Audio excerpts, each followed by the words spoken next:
La République des valeurs vous offre Prépa Bac 2021. Bonsoir chers élèves et chers téléspectateurs, on peut dire, chers candidats. Donc là nous allons nous entretenir donc une leçon du terminal S qui a pour titre le niveau d'énergie dans un atome. Une leçon donc qui fait partie des 3 dernières leçons du programme terminal S et donc qui est également une leçon qui est pratiquement fréquente dans les évaluations du baccalauréat. Donc c'est une leçon que nous allons donc essayer de vous entretenir. D'abord, le plan de la leçon est le suivant. Il y a d'abord un grand temps qu'on va traiter des spectres lumineux atomiques, spectres lumineux atomiques, en commençant dans un premier temps à rappeler la notion de spectre lumineux. Notion de spectre lumineux. Donc vous avez eu à parler dans les programmes donc, de première voire terminale, cette notion de spectre. Exemple en première, vous avez eu à parler de spectre donc, électrique, quand vous avez fait électrostatique. En terminale également, quand vous avez fait le champ magnétique, vous avez eu à parler de spectre magnétique. Donc là, il est question de spectre lumineux, donc, comme définition. Pour ça, vous commencez d'abord à aborder la décomposition de la lumière. Décomposition de la lumière. Lumière que l'on dit blanche. Lumière blanche. Voilà. Si donc on considère la lumière qui est émise par le soleil, ou bien celle qui est émise par une lampe, exemple lampe néon, comme application, cette lumière donc nous apparaît comme étant une lumière blanche. Mais réellement, elle n'est pas blanche. L'expérience utilisée donc, c'est de décomposer cette lumière par un dispositif qu'on appelle soit le prisme ou soit un spectroscope. Expérience, si on prend une source de lumière blanche, voilà, source S de lumière, source de lumière, donc qui émet des radiations, et ces radiations arrivent sur un prisme. Un prisme, ou bien on prend un spectroscope également, prisme. On dispose un écran après le prisme, un écran que l'on dit d'observation. Alors on peut constater sur l'écran un ensemble de couleurs. Un ensemble de couleurs apparaît sur l'écran. Une couleur par exemple rouge, une couleur bleue, une couleur donc verdâtre, verte, une couleur violette, voilà. Donc ces couleurs apparaissent sur l'écran. Ces couleurs donc qui apparaissent sur l'écran proviennent de la lumière émise par la source. C'est une lumière donc qui a été donc décomposée, voilà, en ces différentes couleurs. Et chacune des couleurs est une radiation. Chacune des couleurs est une radiation. Et on dit donc ces radiations qu'elles forment le spectre de la lumière blanche. Voilà comment expliquer ces lumières. Et ce phénomène également, on le voit souvent en période d'hivernage. Quand on regarde un peu l'arc-en-ciel en hivernage, l'arc-en-ciel est réduit d'une décomposition de la lumière solaire par de l'eau qui est dans les nuages. L'eau des nuages décompose la lumière solaire. Et ce qu'on voit donc apparaître en ensemble de couleurs sur le ciel forme un arc-en-ciel. Et ces couleurs proviennent de cette lumière qui est émise par le soleil qui a été décomposée. Voilà un exemple également qu'on peut utiliser aussi pour montrer que la lumière n'est pas tout à fait blanche. On dit qu'elle est polychromatique, un ensemble de couleurs. Un exemple. Voilà. Donc là, on retiendra donc que voilà, cette lumière blanche est décomposée. La lumière blanche est décomposée, voilà, en plusieurs couleurs. Voilà, sur l'écran. Et l'ensemble de ces couleurs,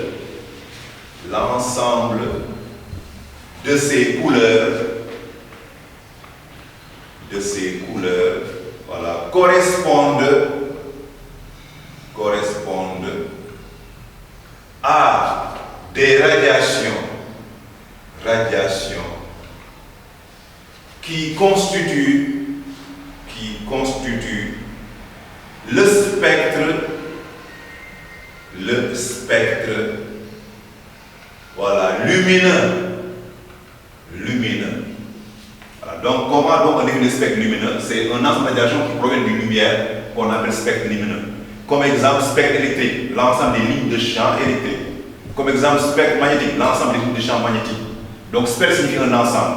Là, il s'agit d'un ensemble de radiations qui proviennent de la lumière qu'on appelle spectre lumineux. Voilà donc comment cette lumière est décomposée.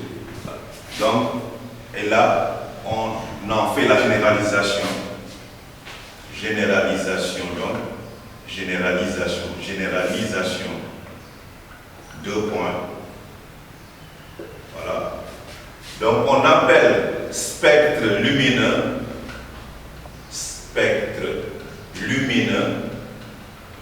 lumière, donc lumineux, l'ensemble des radiations, voilà, qui proviennent, donc qui résultent d'une décomposition de la lumière. Voilà, décomposition de la lumière. On dit qu'on a affaire à un spectre lumineux. Maintenant, cette notion étant établie, notion de spectre lumineux, on l'applique maintenant aux atomes. On parle de spectre lumineux atomique. Petit de spectre lumineux, donc lumière, mais qui provient des atomes, on dit atomique. Et on en a deux. Qui sont, petit a, le spectre lumineux d'émission atomique. Spectre lumineux d'émission atomique. Un spectre donc constitué provenant d'une lumière émise par un atome. Et là vous avez une application qu'on peut avoir, c'est l'application de la lampe à néon. Quand on regarde donc ces lampes à néon qui éclairent, l'éclairage vient du fait que le néon qui est excité par une décharge électrique émet de la lumière. Donc le néon excité par une décharge émet de la lumière. Et l'ensemble des radiations sur cette lumière émise par le néon forment pour le néon le spectre d'émission atomique. Voilà un exemple donc qu'on a. L'exemple donc qu'on peut utiliser est l'exemple utilisé. Voilà. Et l'éclairage par la lampe néon. Comme vous savez, lampe à sodium, lampe à mercure sont des atomes. Néon est un atome. En effet, le néon qui est un gaz, donc gaz atome, excité par une décharge électrique, émet de la lumière.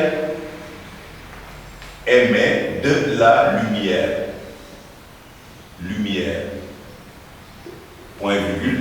L'ensemble des radiations qui forment cette lumière,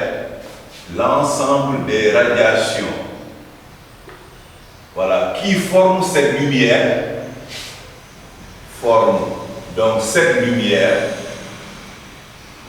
correspond au spectre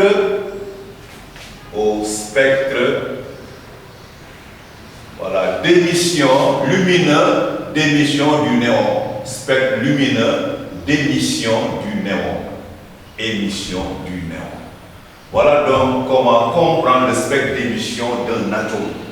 On l'a appliqué pour le néon, on peut aussi l'appliquer pour plusieurs atomes tels que le sodium, le mercure, qui sont des atomes qui également convenablement excités émettent de la lumière. Et cette lumière est formée par un ensemble de radiations. Tout maintenant forme un spectre lumineux mais qui est d'émission qui est atomique, donc c'est le néon. Ensuite, il y a le spectre d'absorption atomique. Petit b, spectre d'absorption, cette fois-ci atomique. Voilà. Par contre, là, vous n'avez pas une application courante autour de soi, on n'en a pas, mais on peut expliquer également en quoi cela correspond. Si on reprend l'expérience de la découverte de la lumière blanche par le prisme, cette expérience donc qui est reprise, voilà, S, c'est une source de lumière blanche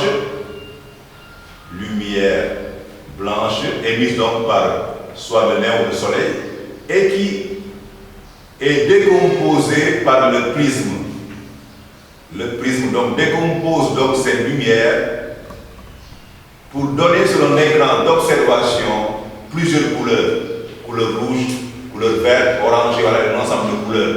On peut voir le rouge, voilà ici, le vert, par exemple le jaune, voilà, couleur donc verdâtre, couleur jaune, couleur bleue, voilà, ainsi de suite.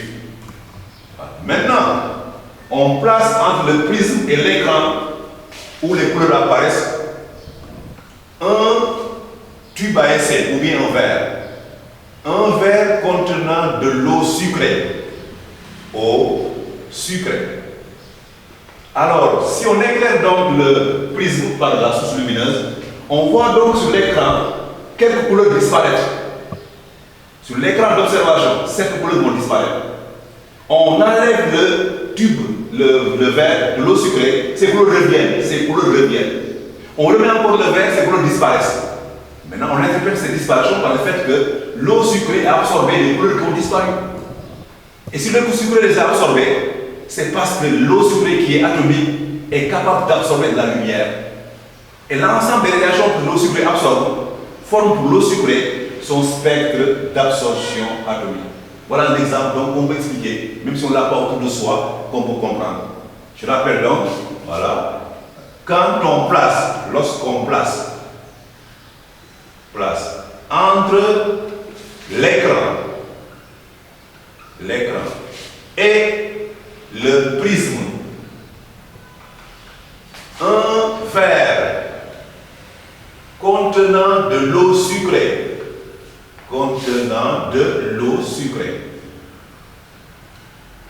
on constate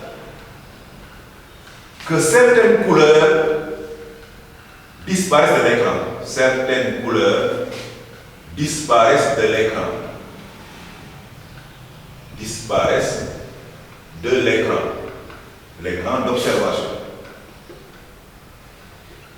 On enlève le verre, ces couleurs reviennent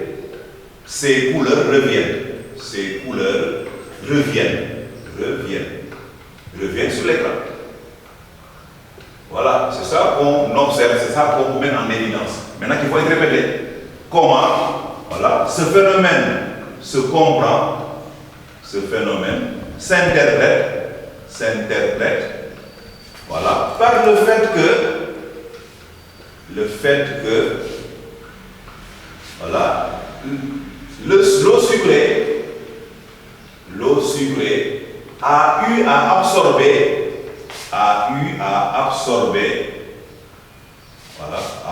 donc certaines radiations. Voilà. Maintenant, point virgule, l'ensemble de ces radiations absorbées par l'eau sucrée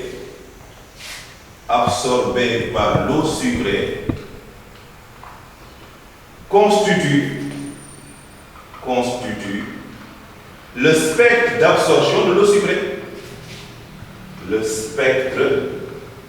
d'absorption de l'eau sucrée. Voilà comment comprendre donc le spectre d'absorption à l'image du spectre d'émission de l'eau sucrée. Donc ça c'est un exemple qu'on peut aussi généraliser en disant donc que l'atome est capable d'absorber de la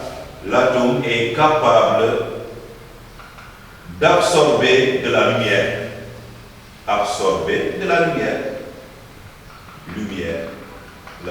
Et toutes les radiations que l'atome absorbe, radiation que l'atome absorbe constitue son spectre d'absorption. Voilà donc là aussi les deux notions que sont spectre d'absorption et spectre d'émission qui sont liés à l'atome. Voilà. Donc l'atome, donc, en résumé, peut absorber de la lumière, mais cet atome-là peut aussi en émettre. Voilà. Donc l'atome donc, a deux spectres d'émission et d'absorption. On dit atomique. Les spectres maintenant qui vont mettre en évidence voilà, la suite, à savoir le fait que l'atome contient de l'énergie. Mais avant ça, on conclut. Conclusion. 2 points. Tout atome, n'importe lequel, tout atome, voilà, possède un spectre d'émission,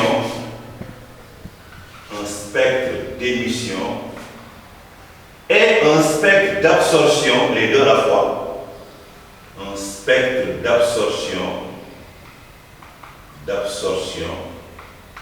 voilà, qui lui sont, les deux noms, voilà, caractéristiques,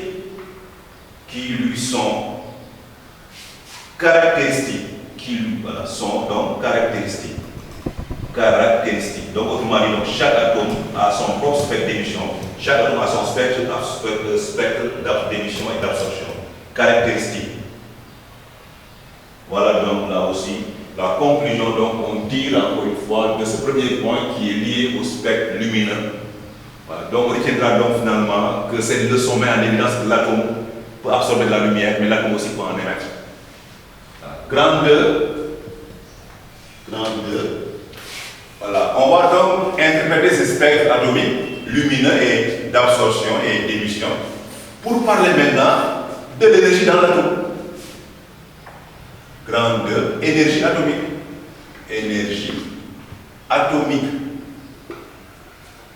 Petit 1, mise en évidence. Comment on a montré que l'atome contient l'énergie? Mise en évidence. Et la mise en évidence, elle est faite par l'interprétation des spectres lumineux atomiques. C'est en les interprétant donc qu'on va montrer que l'atome contient de l'énergie. Voilà la mise en évidence. Et comment? Si l'atome donc peut émettre la lumière, l'atome peut en absorber. Mais sachez que la lumière est une énergie. La lumière, vous en avez parlé dans la leçon précédente, dans donc aspect interférence lumineuse, aspect de la lumière. La lumière est une énergie égale énergie. Une énergie donc qui a pour valeur H nu ou bien Hc sur lambda. H étant la constante de Planck, constante de Max Planck de Planck, laquelle constante vaut 6,63 10 puissance moins 34 joules seconde. Voilà. Nu s'appelle la fréquence. On a démontré que la lumière est une onde, donc fréquence de l'onde lumineuse. Fréquence en Hertz, lumineuse en Hertz. Lambda s'appelle la longueur d'onde de la lumière, distance parcourue par l'onde pendant le temps d'une période. Donc également l'onde est caractérisée de longueur d'onde de la lumière. Voilà, c'est en mètres, c'est une distance parcourue par l'onde pendant le temps d'une période. Et C s'appelle la célérité. Voilà, maintenant qui représente, n'oubliez pas, vitesse de la lumière dans le vide. Vitesse de la lumière dans le vide. Donc qui vaut 3,8 mètres par seconde. Voilà, dans le vide. Voilà donc cette partie donc a été abordée dans l'interférence lumineuse. Ces notions ont été abordées. Donc la lumière est une onde, mais la lumière également est une énergie. C'est en joule. Voilà, C égale 3, 10 puissance 8 mètres par seconde. Alors, si donc la lumière est une énergie et que l'atome en émet ou en absorbe, c'est parce qu'il en possède. Voilà le mot. Lumière égale énergie. L'atome émet de la lumière, donc émet de l'énergie. L'atome reçoit de la lumière, donc absorbe de l'énergie.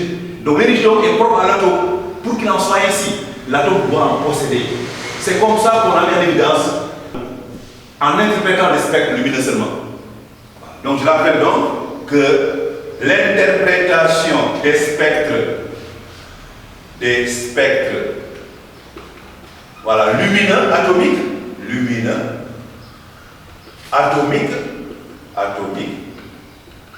cette interprétation donc met en évidence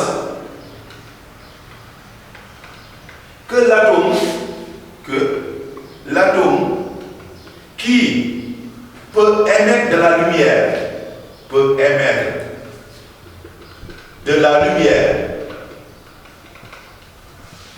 ou peut en absorber,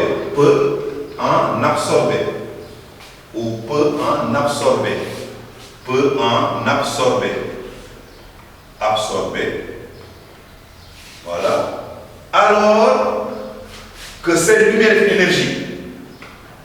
Cette lumière est une énergie, dit ça en haut, est une énergie. Donc l'atome en possède. Donc l'atome possède l'énergie. Voilà la conséquence. L'atome possède de l'énergie. Voilà donc la mise en œuvre de l'énergie atomique. Voilà donc comment, en interprétant le spectre lumineux, on a pu montrer que l'atome renferme en son sein de l'énergie, que l'on dit énergie atomique, qui maintenant reste à être formulée, à quantifier, comme on dit, le mot quantifier. Après cette mise en évidence, maintenant l'expression est donnée. Mais avant ça, d'abord, on parle des hypothèses de la quantification. Donc, quantification de l'énergie atomique.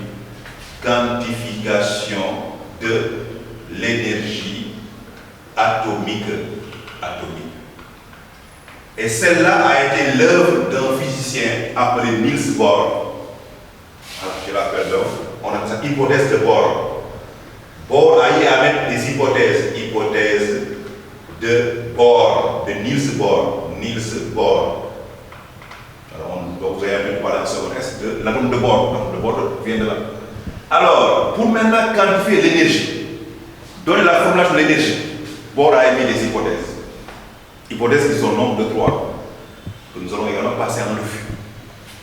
Donc, pour formuler moi, de l'expression, l'énergie atomique,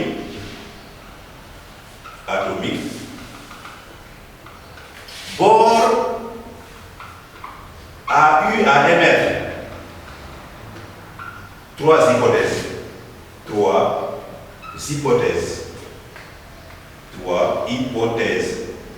Parce que vous n'êtes pas sans savoir que les lois scientifiques commencent par des hypothèses, des postulats, qui une fois maintenant vérifiés deviennent des lois. C'est comme ça que les lois scientifiques sont établies en physique et même en mathématiques. Alors, les 3 hypothèses sont les suivantes. Que sont 2 points. Première hypothèse. Bohr a eu à admettre que l'atome renferme des électrons. S'il en est ainsi, donc son énergie d'intégration désigne des électrons qui retient. L'atome renferme des électrons. Donc l'atome a pour énergie la somme des énergies que les électrons donc, possèdent. Première hypothèse de Bohr, qui donc reste aussi facile à comprendre. Alors, sachant que l'atome contient des électrons, en effet, ce sont des constituants de l'atome, des électrons, contient des électrons, alors l'énergie atomique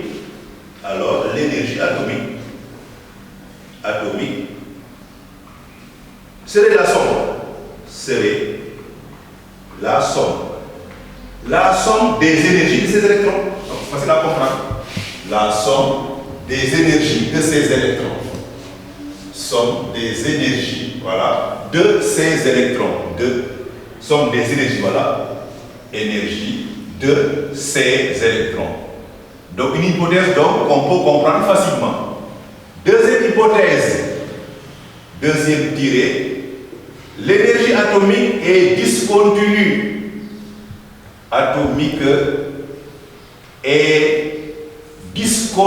Donc n'est pas continue. Point virgule, elle apparaît sous forme de palier qu'on appelle niveau. Elle apparaît dans l'atome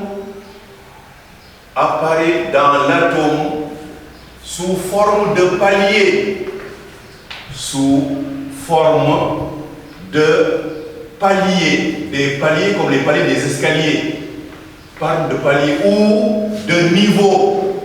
C'est là que vient l'étude d'ailleurs. L'étude de la leçon vient de là, niveau d'énergie, de palier ou de niveau. Voilà. Donc, caractéristiques, donc chaque niveau, des valeurs d'énergie bien précises. De valeurs d'énergie bien précises.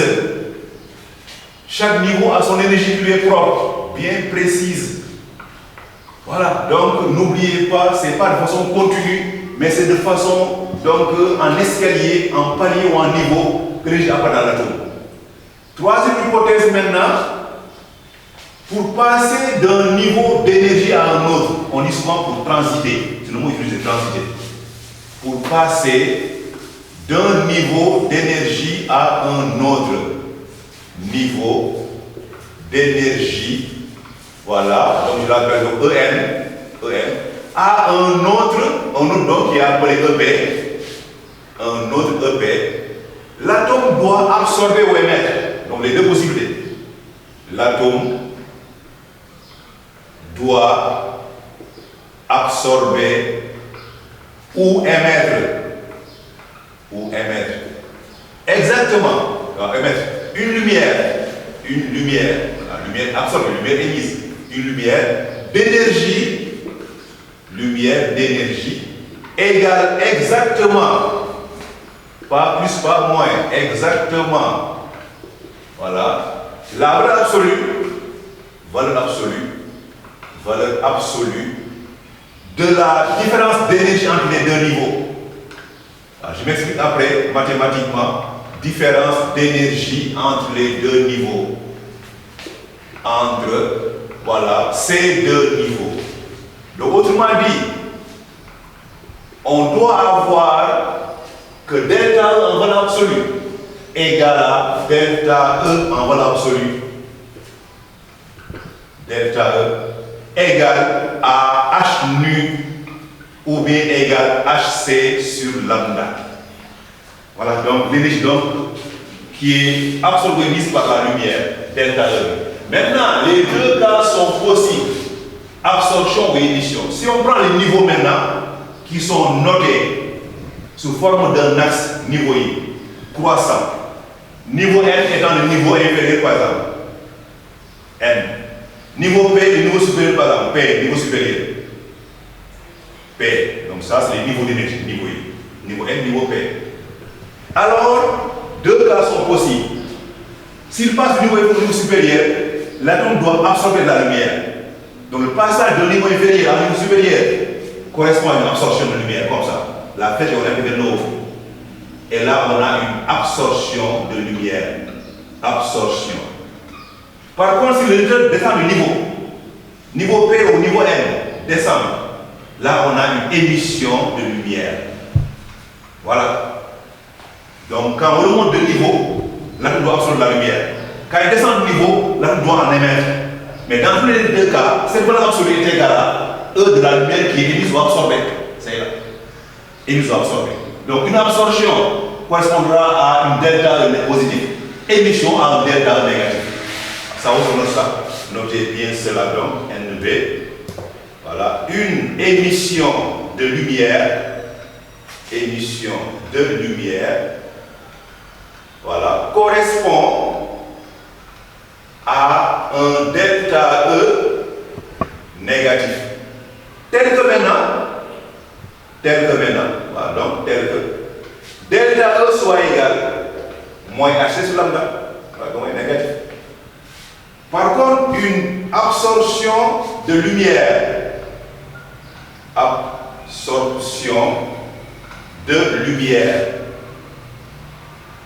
correspondrait à un delta E positif.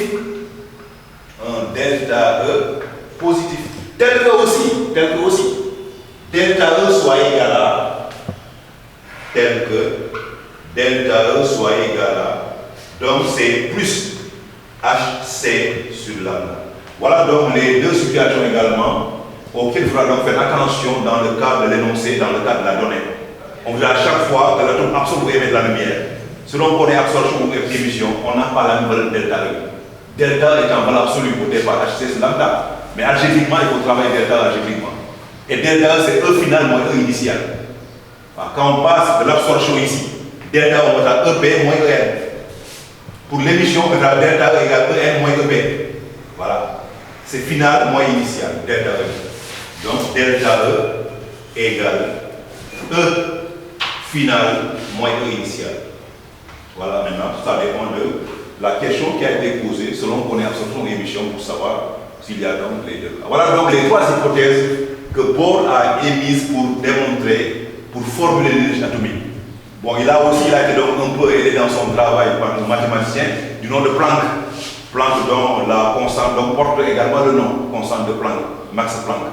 Ce sont les deux donc qui ont eu à formuler ces hypothèses et qui ont abouti à donner la forme de l'énergie atomique.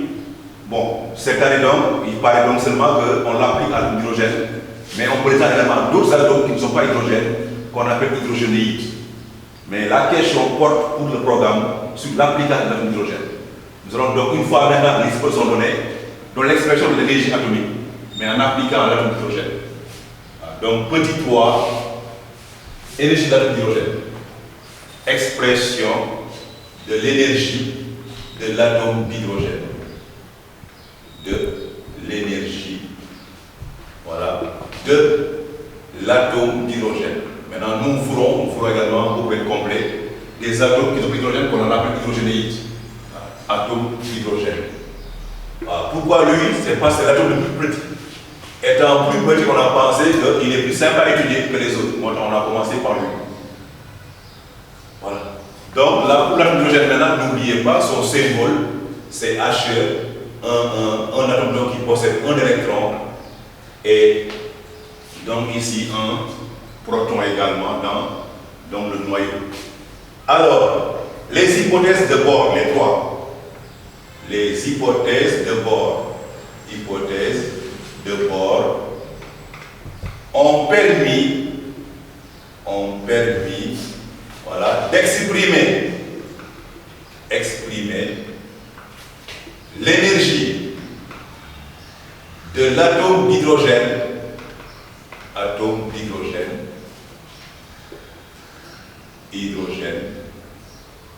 voilà, par la relation donc qui n'est pas démontrée, qu'on vous donne, voilà, que vous appliquez seulement dans le cadre des exercices. Relation 2 points, En égale, on met moins E0 sur N carré. Voilà la formule. En égale moins E0 sur N carré. Et dans cette formule, les significatifs de termes qui interviennent. E0 d'abord, commençons par lui. Voilà, E0 vaut 13,6 en électron-volt. Ou bien si vous faites la conversion en joules, en remplaçant F par 1,19 joules, on obtient après 2 puissance 78, 10 puissance moins 18 joules. E est une énergie en F ou en joules. N par contre est un nombre quantique, on l'appelle nombre quantique principal, son nom, nombre quantique principal. On l'appelle comme ça. Et il appartient, c'est naturel, à N étoile. À N étoile. N donc commence par 1. N étoile. Ce qui fait donc que l'énergie atomique aura pour expression finale. D'où la formule donc devient En égale pour l'hydrogène. C'est moins, on met souvent comme ça, 13,6 sur N carré. Le tout maintenant en parenthèse en F pour montrer que cette formule-là est celle donnée mais en F et non pas en joule. On travaille plus souvent en F et non pas en joule. Voilà donc comment les hypothèses ont permis à Bohr d'établir cette expression d'énergie d'hydrogène. Moins E0 sur N carré. N étant non quantique principal, N étant non naturellement nul. E0 également une constante, soit en F, soit en joule, si on convertit F en joule. Donc cette formule-là qu'on donne souvent dans les énoncés, qu'on retient. Ce qui fait maintenant, on peut maintenant donner également son table de valeur. Table de valeur, maintenant on donne à N des valeurs pour avoir donc ceci. Voilà. Vous avez donc ici, on va surtout, voilà, du niveau, là où on remarque d'abord avant de continuer, on remarque que l'énergie atomique est négative. Quelques remarques. Première remarque, l'énergie atomique est négative. Oui. si moins. L'énergie atomique est négative. Mais également, son origine, c'est à l'infini. En effet, E est nul, c'est seulement un temps vers l'infini. L'origine de l'énergie atomique est à l'infini. Infini. Voilà, ça on demande ça, les deux demandes donc à donner à l'infini. Voilà ce qu'on a également, ce qu'on peut donc là aussi retenir à l'infini. Ce qui fait donc, on va maintenant pouvoir tracer le diagramme énergétique. En effet, expression et le diagramme énergétique maintenant qui en résulte, diagramme, on l'appelle comme ça, énergétique de l'atome d'hydrogène. L'atome d'hydrogène. Ce diagramme donc est donné après avoir donné un ensemble de valeurs à n pour avoir de n. On a fait un tableau de valeurs comme ça. On prend alors un tableau à deux lignes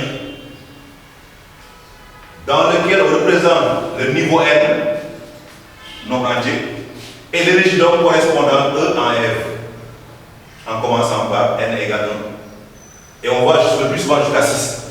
N égale 1, n égale 2, n égale 3, n égale 4, n égale 5, n égale 6, et enfin on prend n égale l'infini, pour lequel donc on a la référence 0.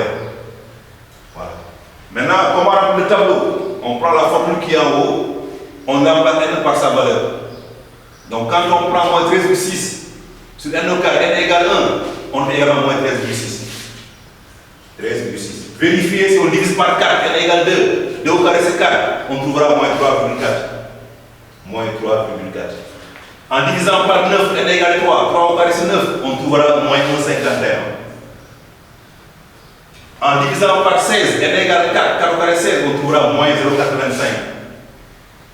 Vous pouvez vérifier ces valeurs-là, on les a souvent de mémoire dans nos calculs, c'est qu'on les tient souvent en général dans les calculs, mais on peut vérifier à la machine. n égale 5, divisé par 25, on a moins 0,54.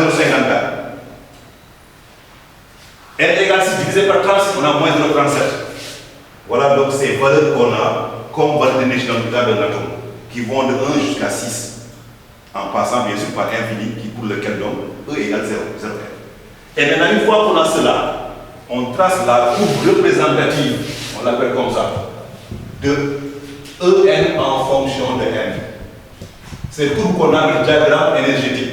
Donc comme ça, voilà, on trace un axe orienté verticalement au vélo. On met E en F.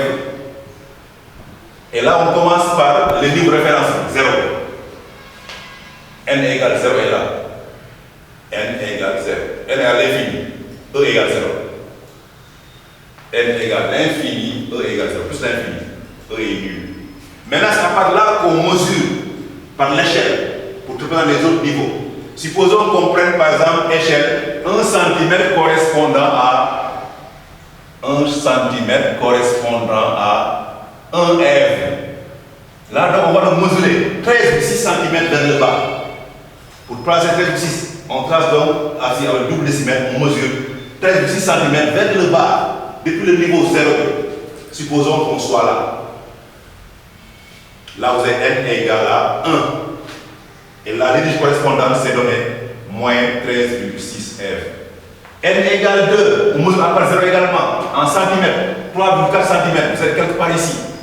Si on respecte l'échelle qui est donnée en haut, les niveaux sont concentrés vers le haut en général. Là, vous avez donc n égale 2, et là, vous avez moins 13,3,4 en F.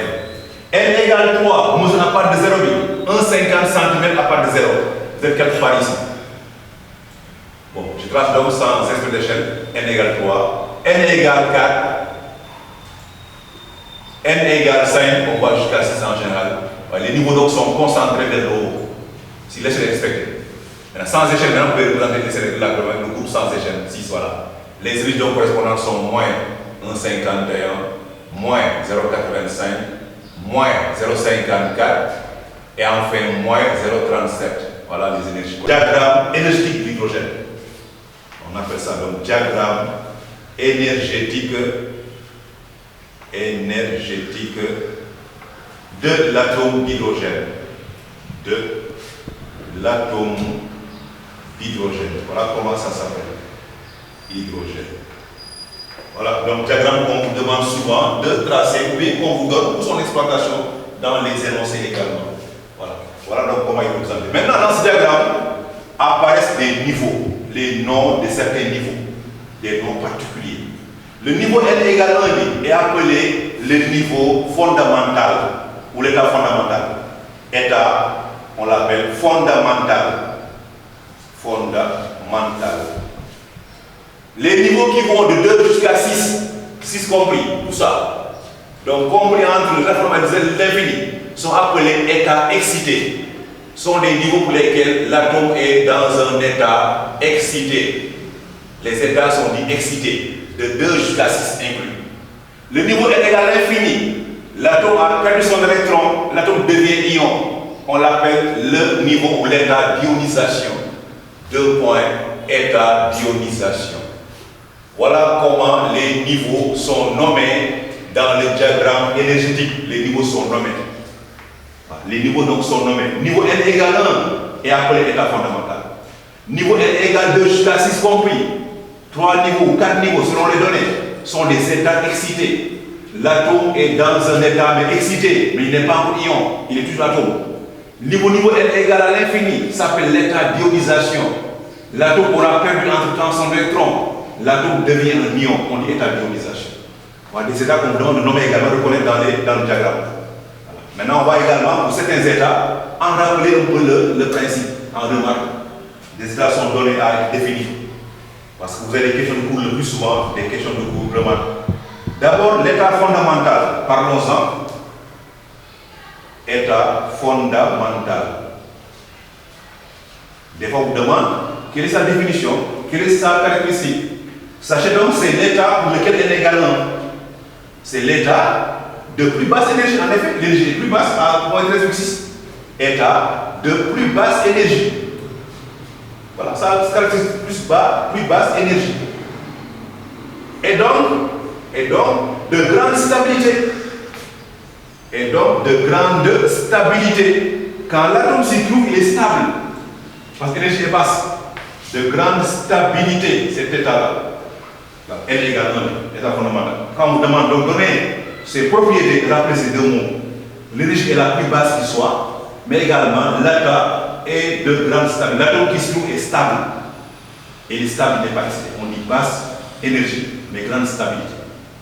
L'état d'ionisation sont les deux états qui sont souvent posés en question de cours. État d'ionisation. C'est l'état où l'atome devient ion, l'atome perd un électron. L'atome perd l'électron et devient ion. L'atome perd son électron et devient ion. Et devient un ion. On vous demande souvent de calculer l'énergie d'ionisation, c'est le nom qu'on lui donne. Soit EI, on note comme ça, I comme ionisation. Voilà. L'énergie d'ionisation de l'atome. L'énergie d'ionisation de l'atome. De l'atome. Elle est formulée. On a E ionisation égale. On prend E à l'état infini, E infini. E à l'infini. Moins E de l'état initial de l'atome. L'état dans lequel l'atome était. Voilà la formule. Maintenant, si on donne l'état initial, on prend l'état qui est donné. S'il n'est pas donné, on le prend comme état fondamental. Il y a ça aussi à remarquer. Donc c'est égal à 0 moins E de l'état initial. Donc finalement, égal moins E de l'état initial où l'atome était. Initial. Voilà finalement la formule. Initiale. Maintenant, remarquez deux choses à savoir. Si on vous donne l'état initial, on le prend tel quel. Si on donne l'état initial, s'il est donné dans l'énoncé, on le prend, et ça peut être état 2, état 1, voilà, on le prend tel quel, tel, voilà, quel. S'il n'est pas donné,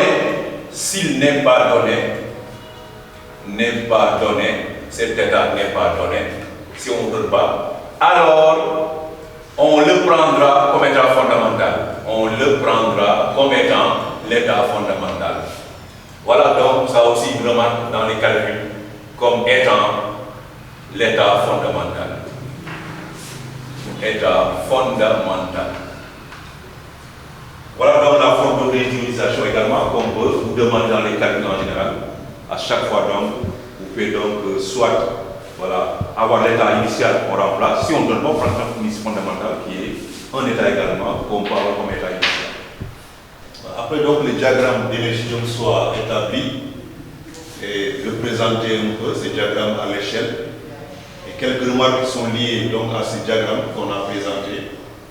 Il reste maintenant à parler en petit 5 de l'expression du nombre d'ondes d'une raie et expression qui donne ce qu'on appelle la formule de Balmer. Formule de Balmer. Une raie est une transition.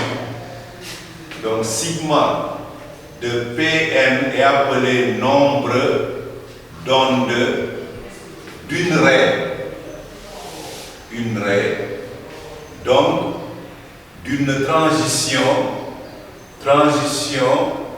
qui va de P à N, transition, on note comme ça, P, on met N, sigma de Pn. Alors, pour trouver donc son expression, on se rappelle que le sigma de Pn, c'est égal à 1 sur lambda de Pn. Lambda étant la longueur d'onde, avec lambda, donc de Pn, la longueur d'onde de l'arrêt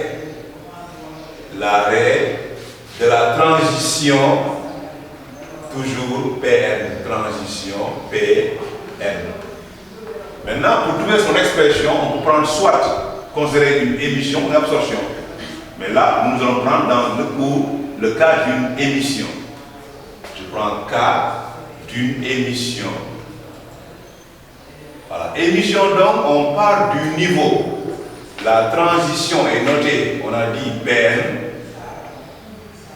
Et sachez qu'on descend de niveau. Donc N est plus petit que P. Avec N inférieur à P. Pour une émission. On descend de niveau pour cas d'une émission. Appliquons maintenant la formule que delta E dans ce cas est égal à moins HC sur lambda en tant qu'émission. Remplaçons delta E par son expression, à savoir E final. Regardez bien la flèche de la transition. La flèche apporte la l'énergie finale. E final donc c'est EN. On met alors EN moins EP égale moins HC sur lambda de Pn, comme ça. Multiplions tout par moins 1 pour avoir alors H. C lambda de Pn égale quoi? Égale EP moins EN. Je ne peux pas moins 1, les deux membres. Remplaçons EP et EN par les expressions pour avoir égal EP, c'est moins E0 sur P carré. Moins E0 EN, c'est moins E0 sur N carré. Le moins va rentrer ici. Et en recoupé, on commence par le positif, à savoir égal E0 sur N carré moins E0 sur P carré. Mettez alors E0 en factorisation et vous aurez alors HC sur lambda de Pn égale E0 facteur de parenthèse 1 sur N carré moins 1 sur P carré. Divisez tout par HC. 1 sur, donc sigma, alors devient de Pn égale 1 sur lambda de Pn devient alors E0 sur HC facteur de parenthèse 1 sur N carré moins 1 sur P carré. Voilà la forme. Posons maintenant cette constante qui est devant. Je laisse le diagramme, j'ai posé du diagramme donc. Posons alors, on pose E0 sur sur HC, qu'on nomme R indice H. R signifiant Rydberg, c'est la constante de Rydberg. Constante de Rydberg. Pour l'atome d'hydrogène, chaque atome a sa constante Rydberg. L'atome d'hydrogène. Constante qu'on peut calculer dans le système international. Application numérique.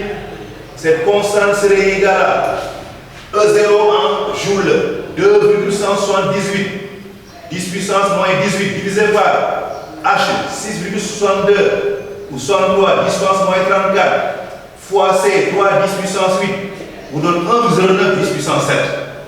1,09, 10 puissance 7 en mètre moins 1, voilà RH.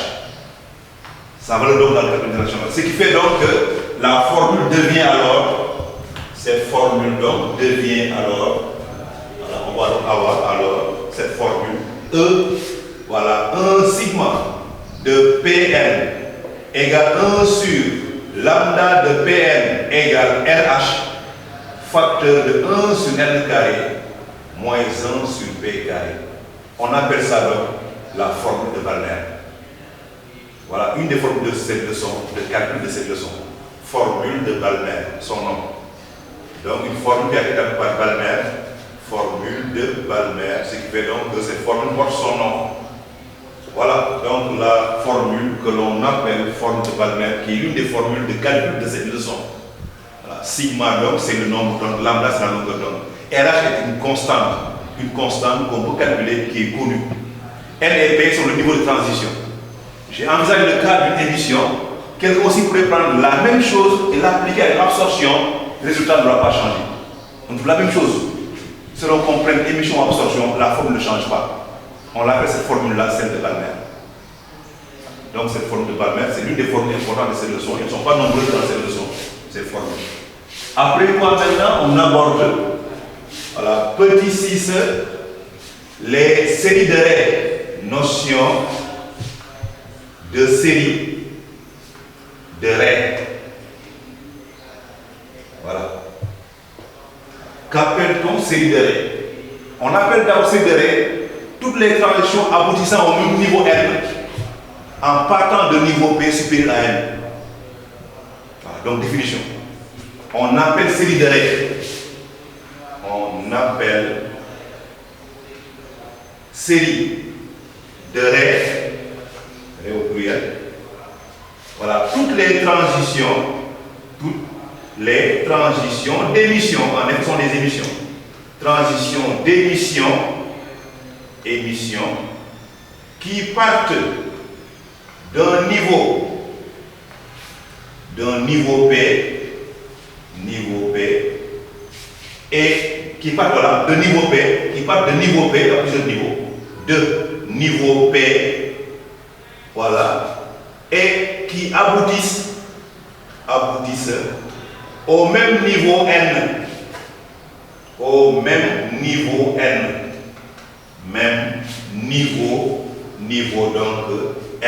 niveau N.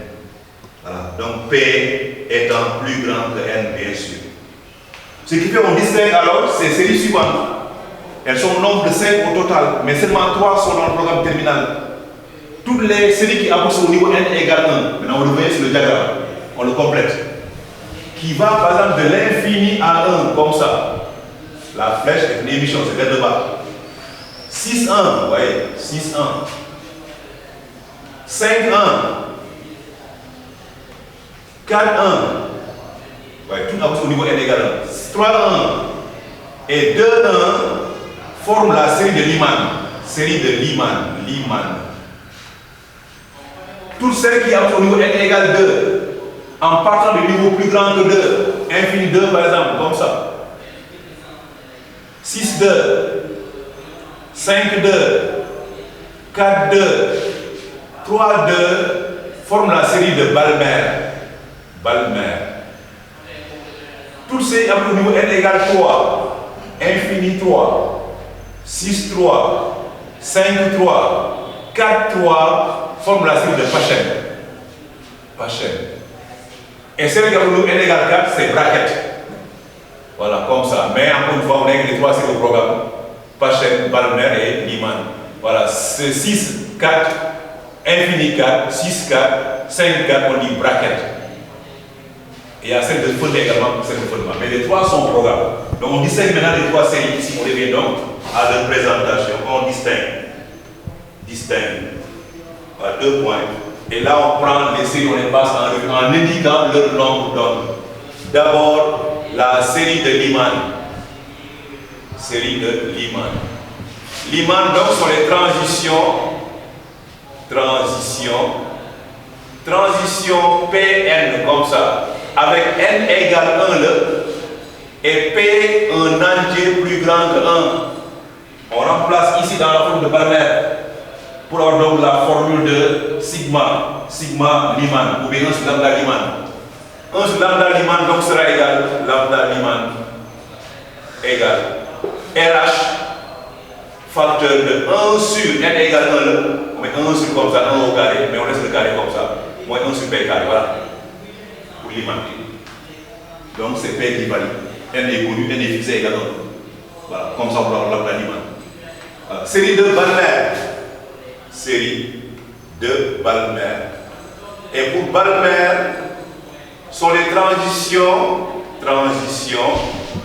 au pluriel, Pn aussi comme ça, avec n égale 2 le, et P entier plus grand que 2. Là où vous avez également 1 sur lambda Balmer égale RH facteur de 1 sur 2 au carré moins 1 sur P au carré. Enfin, série de Pachen. Voilà, Pachen. Pachen sont les transitions au pluriel également, transition P vers N toujours, émission avec N égale 3 et P entier plus grand que 3. Là aussi on a la formule qui donne 1 sur lambda Pachen. 1 sur lambda Pachen égale quoi? Égale RH facteur de 1 sur 3 au carré. On va laisser le 3, c'est qu'on a développé en mettant 9, mais les 3 au carré, comme ça on voit directement n, moins 1 sur P carré. Voilà. Les trois séries d'ondes qui sont au programme terminal S, que sont Lyman, Balmer, Pachen. Et pour chacune des trois, on rappelle l'expression du nombre d'ondes 1 sur lambda. Les calculs qu'on vous demande de faire également. Voilà donc pour cette notion de série de règles que vous avez, un tableau également qui est complété. Donc vous remarquez donc que le câble donne les séries sont des transitions qui sont des émissions et non pas des absorptions. Les séries de règles sont des émissions. Les flèches descendent au même niveau. Le niveau pénal donne le niveau de la série. Niveau n égale 1, c'est Lyman. Niveau n égale 2, c'est Balmer. Niveau n égale 3, c'est Pachen. Ce sont les trois niveaux qui sont plus ou moins au programme, dans les programmes terminales. Voilà ce qu'on a.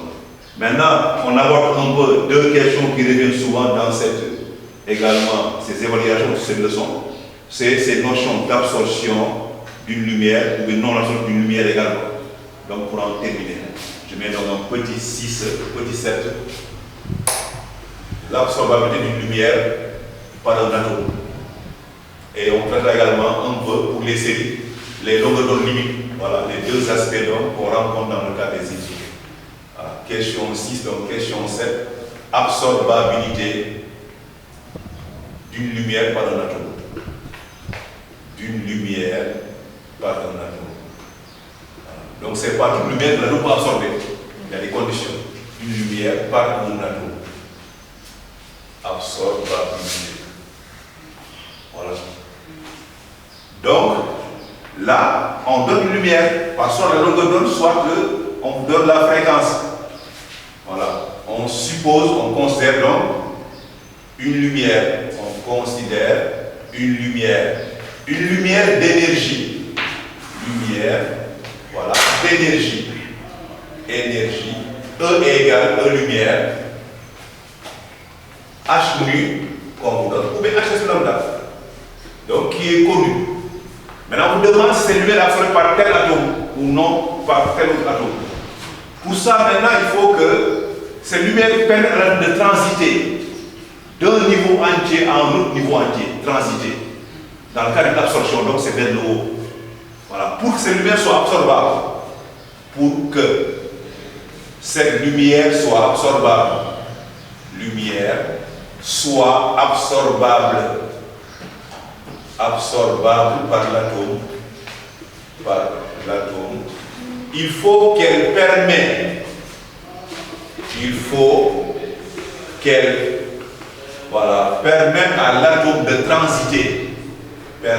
à l'atome de transiter, de passer, on dit transiter, de transiter d'un niveau N, où l'atome était au niveau N, à un niveau P entier, P entier. Si c'est possible, l'atome donc est absorbé, sinon elle n'est pas absorbable. Et donc, comment traduire ça en mathématiques, en calcul? Il faut donc qu'on ait donc un entier P qui vérifie ça, soit donc l'existence d'un entier P entier, je vais chercher, d'un entier P tel que quoi? Cet entier est tel que EP moins EN égale HC sur lambda multiplié. Maintenant, c'est P qu'on cherche. EP, c'est moins E0 sur P carré. Moins plus E0 sur N carré égale HC sur lambda. Entre ces EP qu'on cherche, E0 sur P carré égale, on va transposer dans l'autre membre. Et dans l'autre membre, je vais donc avoir quoi? Égale E0 sur N carré, le N qui est donné, le N où l'atome était, moins HC. Et nous, c'est P qu'on cherche. Donc P égale, P carré égale, on fait le rapport. C'est E0 qui divise tout ça.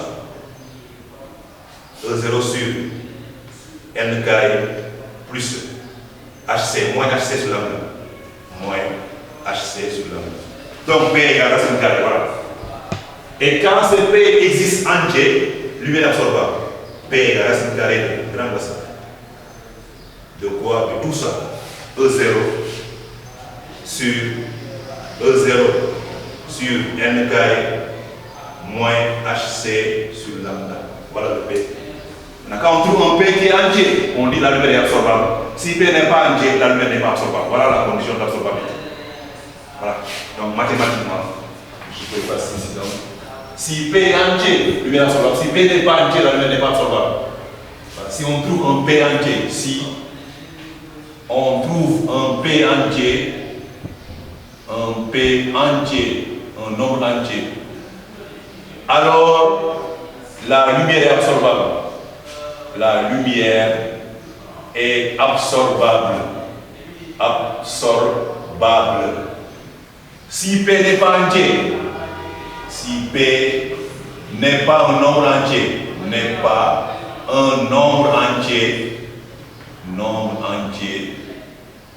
alors la lumière n'est pas absorbable.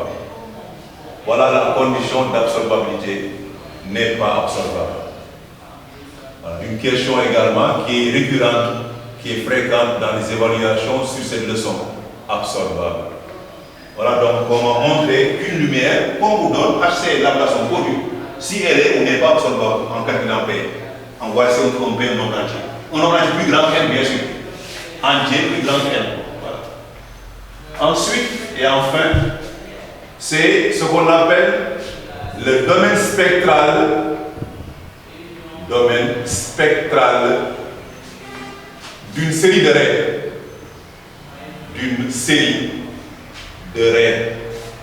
N'importe quelle série, Lyman, Balmer, Poisson, ont des domaines spectraux, des longueurs d'onde avec des intervalles. Domaine spectral d'une série de raies. Alors pour en parler, on parle d'abord de longueur d'onde limite. Longueur d'onde limite d'une série. Limite d'une série de raies. Longueur d'onde limite d'une série de raies. Et il y a deux longueurs d'onde limite. Il y a la limite inférieure et supérieure. Premier point, la longueur d'onde, voilà, limite supérieure, longueur d'onde, je prends limite, je prends d'abord inférieure. Nous on note souvent lambda inférieur inf. Pour n'importe quelle série, j'ai effacé le diagramme ici, mais vous remarquez que dans le diagramme, plus longue est la flèche de transition, plus grande est l'énergie de transition, plus petit est lambda. Dans le diagramme énergétique, les flèches donnent des longueurs d'onde, mais inversement à l'énergie. Plus longue est la flèche de transition, plus grande est l'énergie de transition, mais plus petit est lambda. Lambda est varié sur lambda. Donc, lambda et E varient en sens inverse.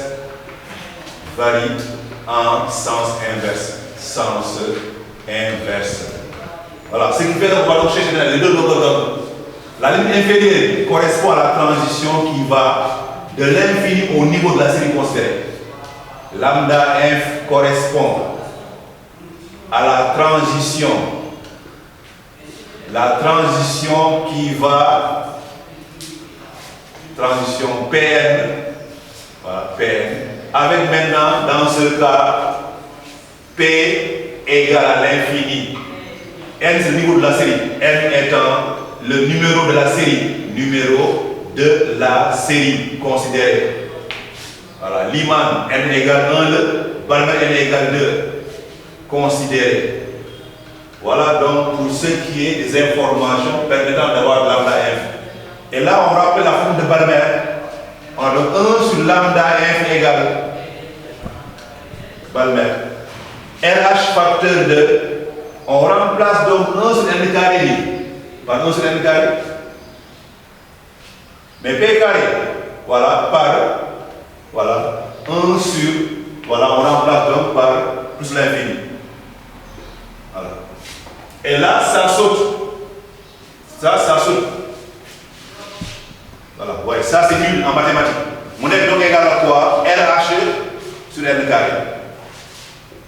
Donc lambda f qu'on cherche s'obtient alors lambda f égale. On prend n carré sur RH.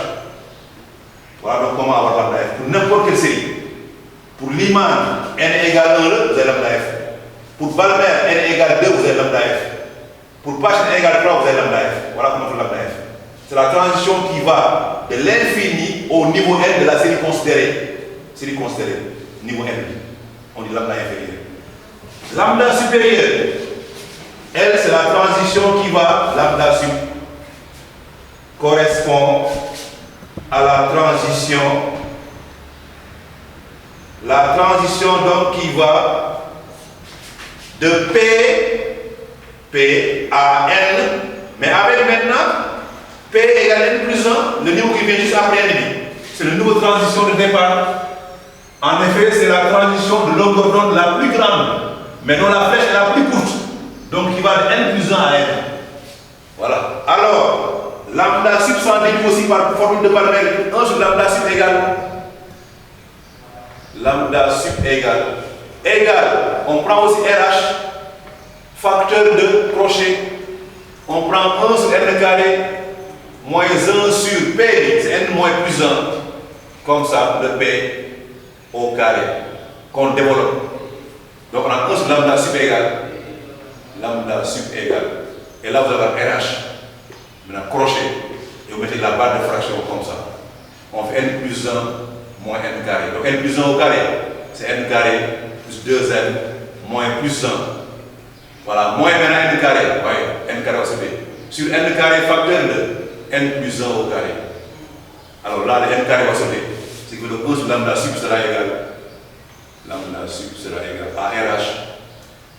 Facteur de crochet. Et là, on va avoir 2n plus 1 en haut, divisé par quoi? Divisé par n carré, mais c'est comme ça. N plus 1 au carré. Là, c'est pas la peine de développer. Alors, c'est lambda sup qu'on cherche, lambda sup sans début.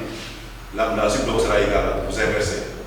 N carré, facteur de n plus 1 au carré, divisé par quoi? 2n plus 1 fois RH. Voilà la formule de lambda sup.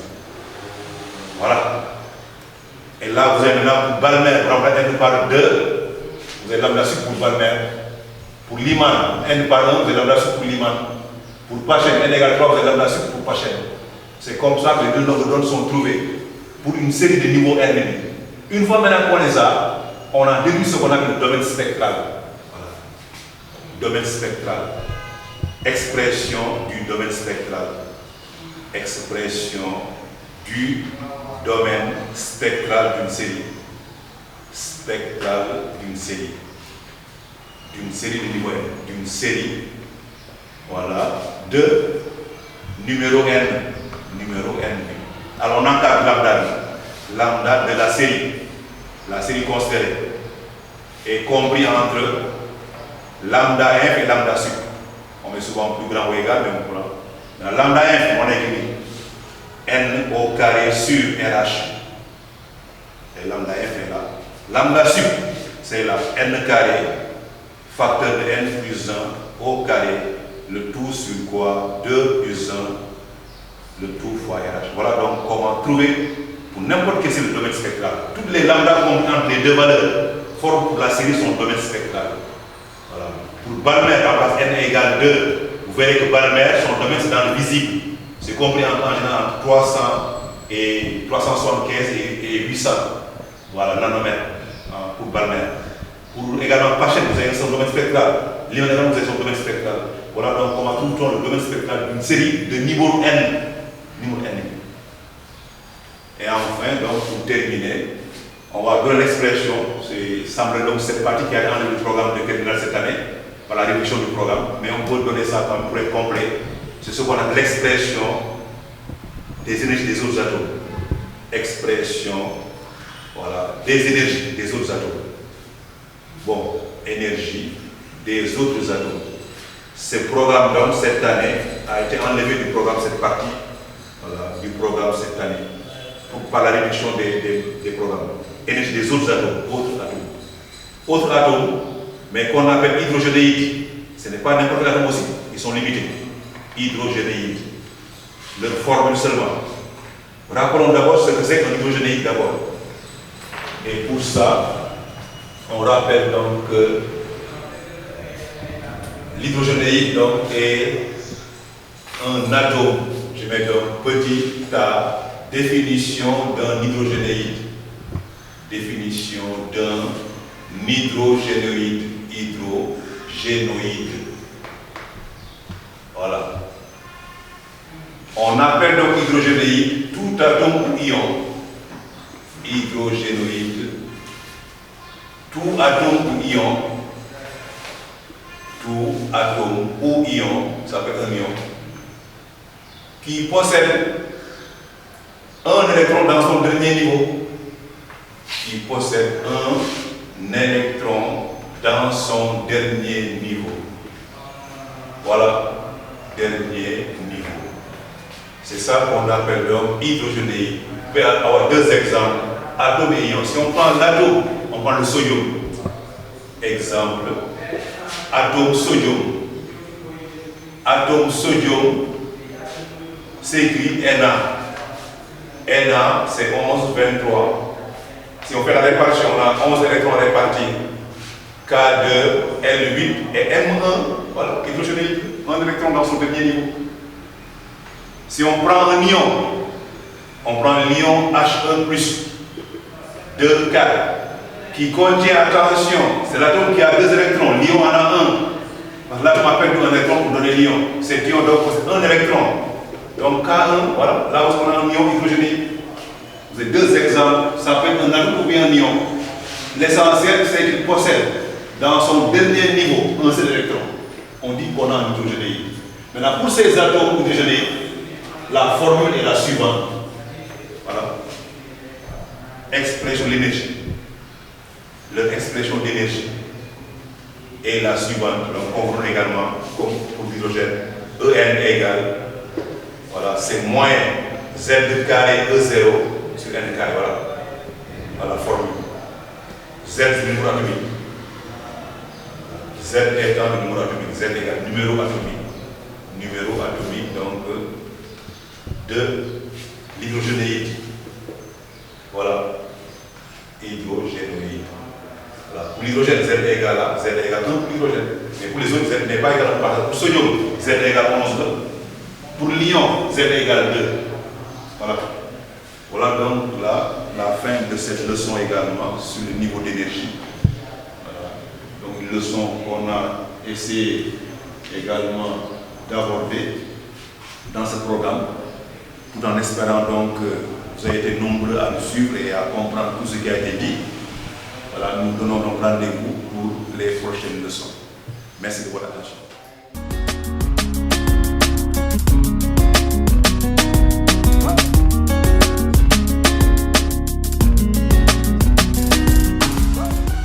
Prépa Bac 2021 vous est offert par la République des Valeurs.